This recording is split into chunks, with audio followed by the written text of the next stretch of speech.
Cet épisode est commandité par Cautionnement Expert et PMA Assurance. Nos conseillers sont là pour vous accompagner dans vos projets de croissance en construction.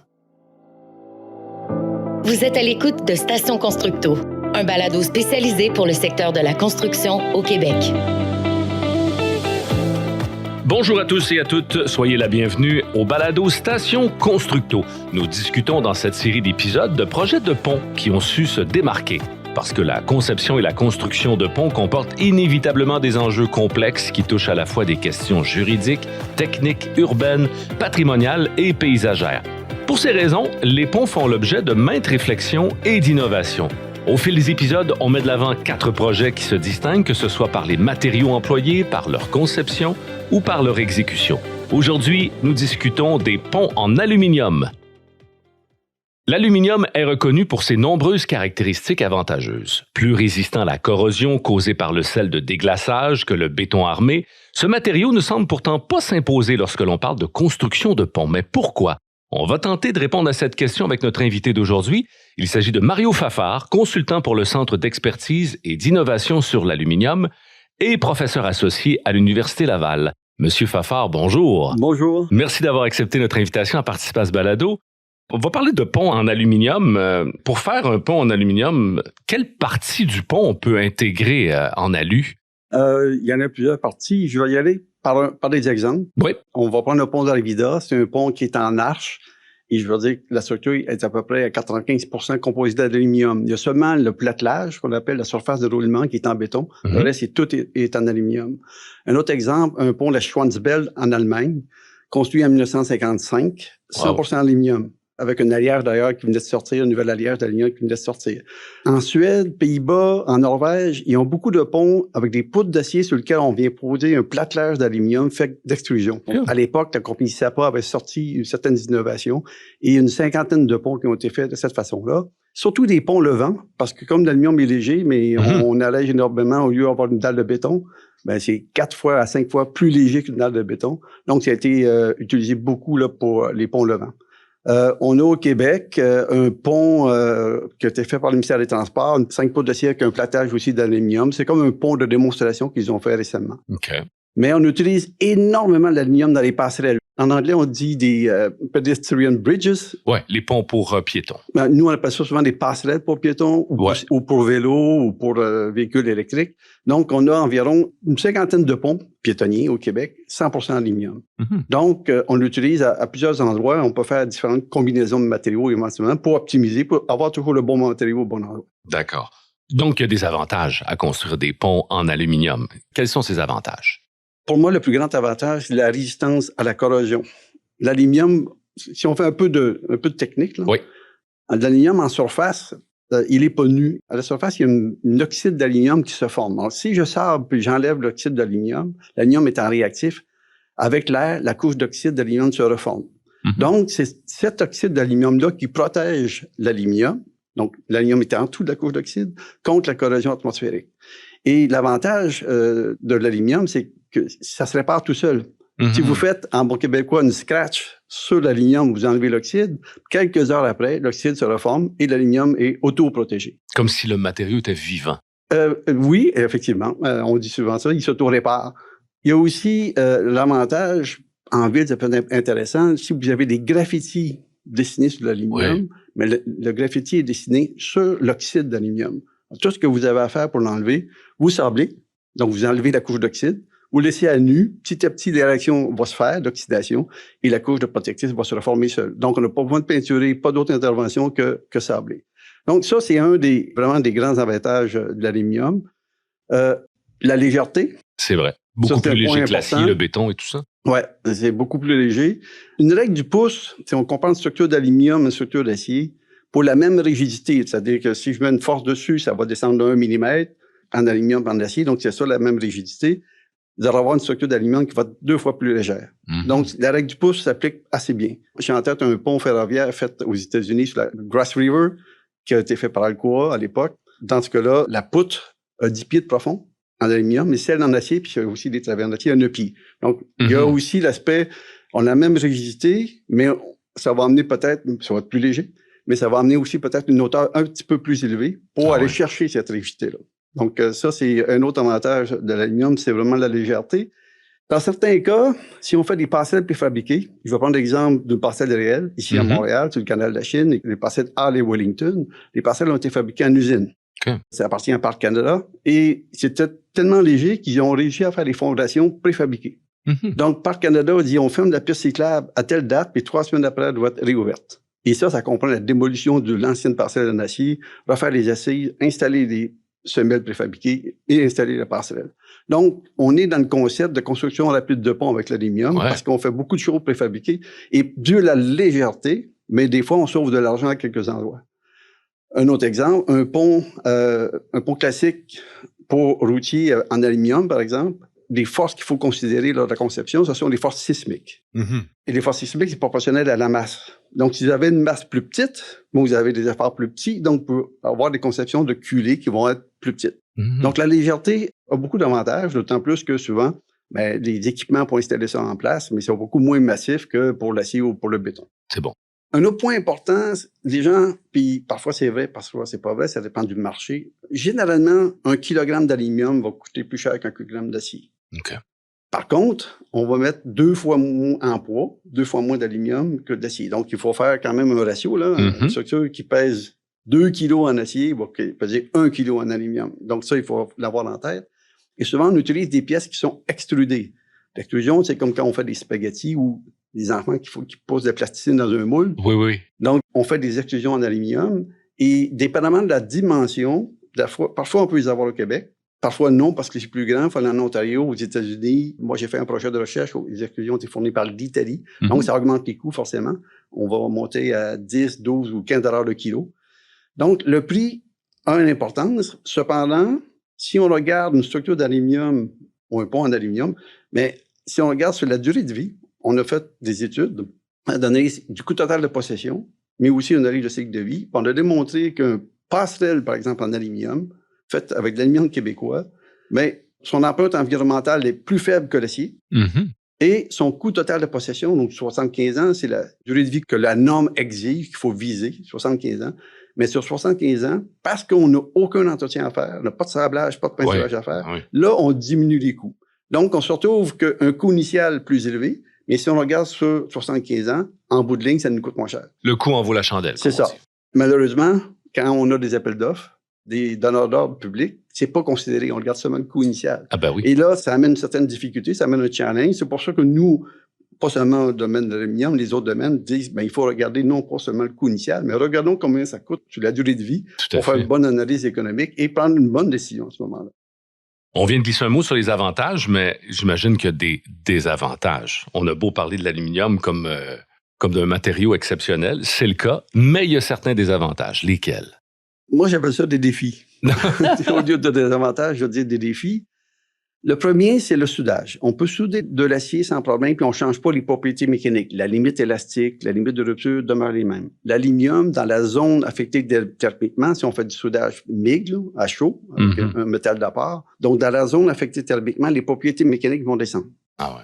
Donc, c'est un désavantage. Donc, la façon de contrebalancer ça, on va essayer de situer les zones soudées dans les zones où ils sont moins sollicitées. C'est ce qui a été fait d'ailleurs sur la passerelle Hall et Wellington. On a poussé les soudures plus vers les rives parce que les efforts sont moins élevés. Okay. Donc, on est capable de faire une conception pour compenser la faiblesse de l'aluminium.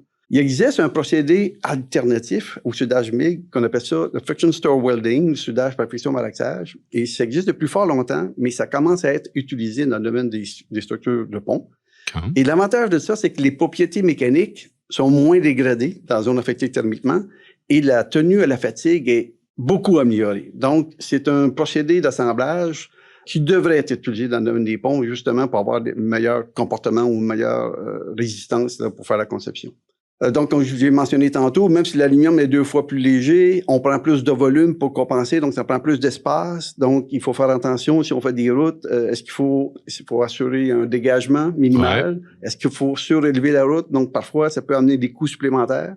Donc, il faut faire une étude aussi pour savoir si c'est applicable. Il y a des zones déplacées, oui, peut-être non. Donc, ça, c'est dû au fait que les poutres sont plus profondes. Et la corrosion galvanique. Alors, corrosion galvanique, très brièvement, vous avez une anode, vous avez une cathode, vous avez un électrolyte. Donc, vous avez ici de l'acier. Vous avez de l'aluminium, deux métaux que vous mettez en contact avec de l'eau. Il y en a un qui est une cathode, il y en a un qui est une anode. Mm-hmm.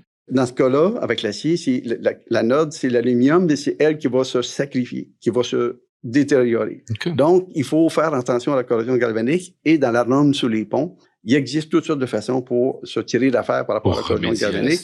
Comme on peut mettre en contact de l'aluminium avec de l'acier galvanisé sans aucune difficulté, on peut mettre en contact de l'aluminium avec de l'acier inoxydable, puis il n'y a pas de corrosion galvanique. Okay. Et il y a des moyens de protection éventuellement. Le principal, c'est d'éviter que l'eau stagne entre les deux métaux. Mm-hmm. Donc ça, c'est l'autre point là, qui à faire attention lorsqu'on fait l'utilisation de l'aluminium dans les ponts. Donc, l'emploi de l'aluminium entraîne des défis en termes de conception et de construction. Vous venez d'en glisser un mot, mais oui, c'est effectivement. Il y a autre chose aussi là, au niveau de la conception et de la réalisation en tant que telle. Le plus grand défi actuellement, c'est la méconnaissance des ingénieurs pour concevoir avec l'aluminium.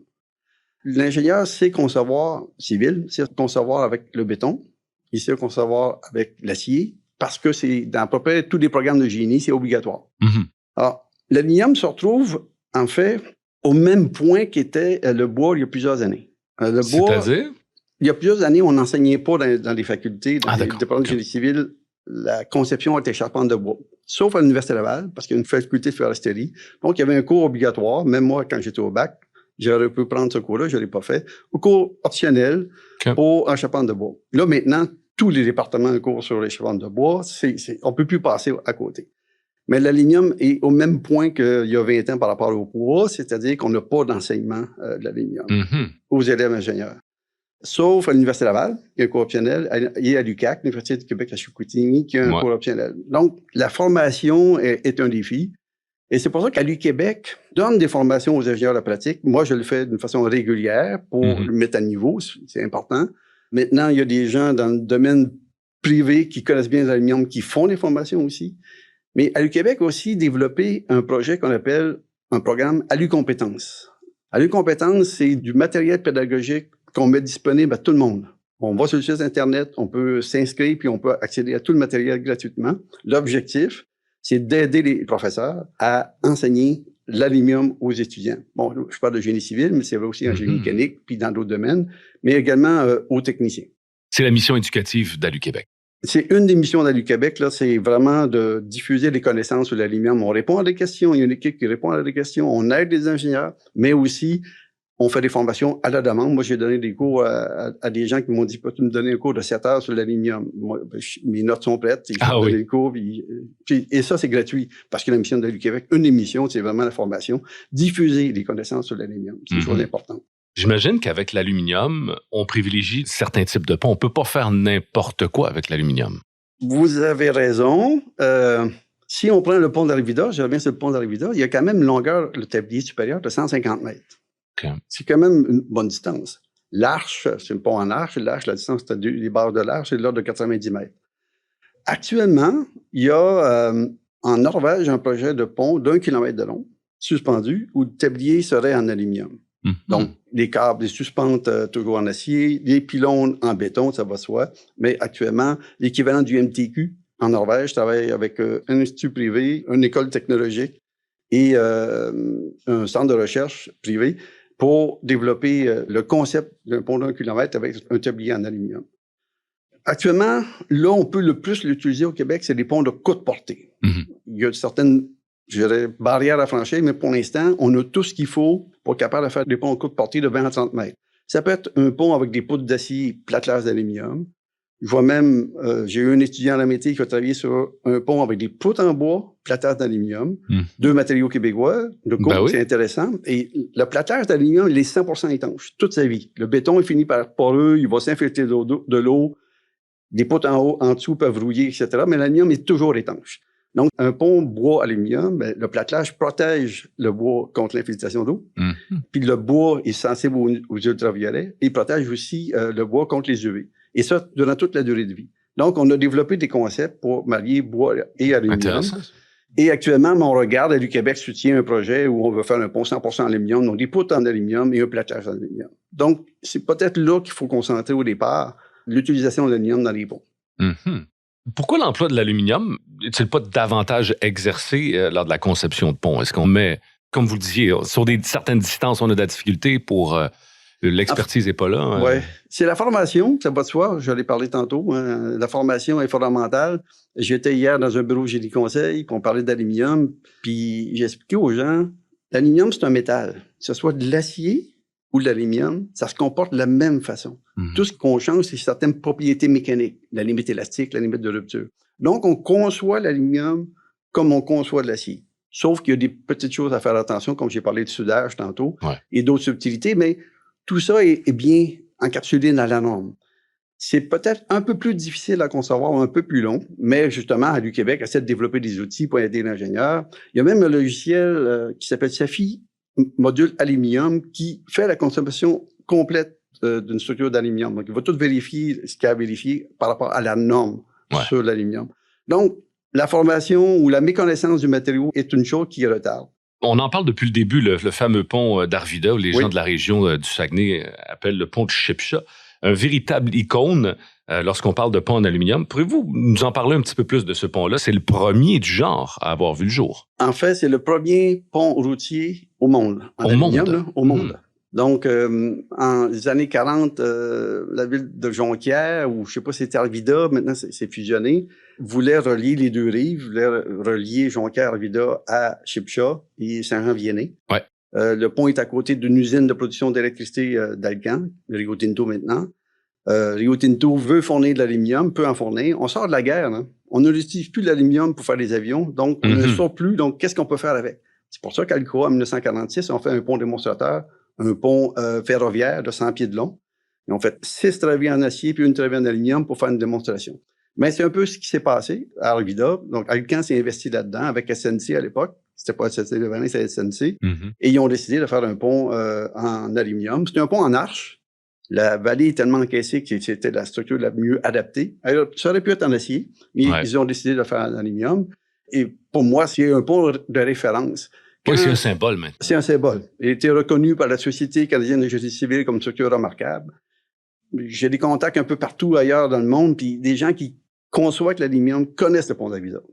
J'ai un ami qui a dit qu'il y a un Australien qui est venu au Québec, au Canada, et il est venu spécialement à Québec, au Saguenay, pour aller voir le pont d'Arvida parce qu'il le connaissait. Donc, les gens qui connaissent l'aluminium, qui conçoivent l'aluminium des ponts, partout sur la planète, connaissent le pont d'Arvida. C'est un exemple. C'est un exemple. Et c'est un exemple qui, heureusement, qui a été là avec le pont d'Alcoa, le pont ferroviaire, qui nous démontre la durabilité de l'aluminium. Sur 90% de la surface de ce pont-là, il n'y a jamais eu d'entretien. Wow. Il a été construit en quelle année? 1950. Wow, c'est exceptionnel. C'est exceptionnel, mais c'est caractéristique de l'aluminium. Ça résiste bien à la corrosion atmosphérique. Moi, j'y vais à peu près chaque année avec des étudiants le visiter. Et il y a des photos où on a un reflet sur le pont, puis je dis aux étudiants, cette surface-là est là depuis 1950. Wow. Puis on n'a jamais touché. Oui, il y a des zones qui ont eu des problèmes parce qu'on n'avait pas de bon alliage. On a corrigé ça en 1985. Les alliages étaient un peu méconnus. Maintenant, on sait qu'il y a le bon alliage utilisé pour les ponts. On parle des alliages de la série 6000. On avait utilisé l'alliage de la série 2000 à l'époque. Mais les réparations ont été faites en 1985, puis ça n'a pas bougé. Les réparations ont été bien faites. Des places qui étaient problématiques, maintenant, ça va super bien. Donc, depuis 1985, c'est stable. Et on a une autre structure unique au Québec, la première unique. On peut dire unique. La première structure passerelle piétonne au Canada a été installée dans le parc, la CEPAC, de Vallée-Jacques-Cartier en 1985. On a fait une étude à l'UQuébec pour la CEPAC. Et ce pont-là, la seule entretien qu'ils ont fait, c'est changer le platelage de bois. Le reste de la structure est intacte, mais il n'y a aucune dégradation. Les fondations en béton sont à refaire. Moi, j'ai recommandé de prendre la structure, de la mettre sur le côté de la rive, refaire les structures de béton et de la mettre en place. Remettre-la. Parce qu'on est encore bon pour au minimum un autre 35-40 ans. Wow! Donc, c'est grâce à ces structures-là qu'on est capable de dire maintenant, l'aluminium, ça dure longtemps. Voilà. On est dans la durabilité. Au fil des années, donc, qu'est-ce que ce pont nous a prouvé en termes d'emploi de l'aluminium pour la construction de ponts? Le pont d'Arvida, on en parle. C'est un exemple, c'est une icône. La durabilité. Ouais. L'entretien minimal, on en a parlé tantôt. Mais ça démontre aussi qu'il n'y a pas de limite technique à utiliser l'aluminium. Concevoir un pont en arche, c'est plus compliqué que concevoir un pont avec poutre avec une dalle dessus. Ça, c'est classique. On en a plein au Québec. Un pont en arche, c'est un peu plus compliqué. Mais on a réussi à faire un pont en arche, en aluminium. Donc, c'est une autre chose qui nous dit, il n'y a pas de raison qu'on ne puisse pas faire des structures simples en aluminium. On a toutes les connaissances qu'il faut. On a les normes, on a les bons alliages. Donc, le pont d'Arvida nous a appris qu'on peut faire ça. Il n'y a pas trop de limites. Il n'y a pas de limite. Il n'y a pas trop de limites. On achève notre discussion pour aujourd'hui, mais on pourrait conclure en parlant de l'avenir. Selon vous, pour les ponts d'aluminium, est-ce que ça pourrait devenir de plus en plus populaire? Est-ce qu'il y a une voie d'avenir au niveau de l'alu? Oui, il y a quand même des conditions. Je reviens encore à la première, c'est la formation. Ouais. Il faut il y a une méconnaissance encore. Il y a une méconnaissance, mais il faut briser le mythe que l'aluminium, on ne peut pas travailler avec ça. Petite anecdote, je parlais déjà avec un ingénieur il y a plusieurs années. Il dit, le pont d'Arvida, il était en acier recouvert d'aluminium. Parce que tout le monde a l'impression que l'aluminium, c'est pas solide. On a de la canette de bière ou Coca-Cola. Oui. Mais oui, c'est assez solide pour faire des structures. Donc, former des ingénieurs puis briser les tabous. Considérer le coût total de possession lorsqu'on fait un appel d'offres. Pas seulement le coût initial. Donc, on doit regarder sur 75 ans combien ça coûte, la construction, l'entretien, la démolition, la fin de vie. Et ça, il faut le faire pour tous les matériaux, mais ça va aider à utiliser plus l'aluminium, à mon avis, à cause du coût. Quoique, des fois, l'acier est plus cher que l'aluminium, mais c'est une autre histoire, ça fluctue beaucoup. Ouais. Mais ça prend aussi une acceptation du ministère des Transports d'utiliser l'aluminium. C'est pas encore accepté, le ministère des Transports. Il y a un pont expérimentaire qu'ils ont fait, poudre d'acier, plâtre d'aluminium. Il a été installé en 2015, j'étais là, ça fait 8 ans. Lorsqu'ils l'ont installé, il est intact, impeccable, il n'y a aucune difficulté avec ça. Il y a un pont qui va se faire grâce à un projet de recherche qui a été financé par le ministère de l'Économie, de l'Innovation et Énergie maintenant, qui va se faire à la forêt Montmorency, au nord du Québec, avec une conception de platelage en aluminium qui est 100% québécois, la conception, sur des poudres d'acier. Ça va être fabriqué au Saguenay-Lac-Saint-Jean, d'ailleurs, ce pont-là. Donc, on a tout ce qu'il faut en termes techniques. Il n'y a pas de verrou technologique ou technique à utiliser l'aluminium. On connaît tout. On a les normes. Donc, c'est une volonté des donneurs d'ordre. Ouais. Une ville va suivre ce que fait le ministère des Transports. Ça prend une volonté de la gouvernance. Ça prend une volonté du gouvernement, du ministère des Transports, pour dire, OK, maintenant, go, on permet l'utilisation d'aluminium parce que c'est pas permis. Et c'est un produit de chez nous en grande partie. En grande partie, oui. C'est tout le temps qu'on a. Monsieur Mario Fafard, merci beaucoup. Ça me fait plaisir. Au plaisir. Au revoir. C'est ce qui termine le dernier épisode de notre série sur les grands défis des ponts d'exception. Nous souhaitons remercier Mario Fafard, ainsi que Cautionnement Expert, qui est le commanditaire de cette série. Suivez-nous sur les réseaux sociaux pour rester à l'affût de la sortie de notre prochaine série, qui portera quant à elle sur une toute autre thématique. Merci et à très bientôt.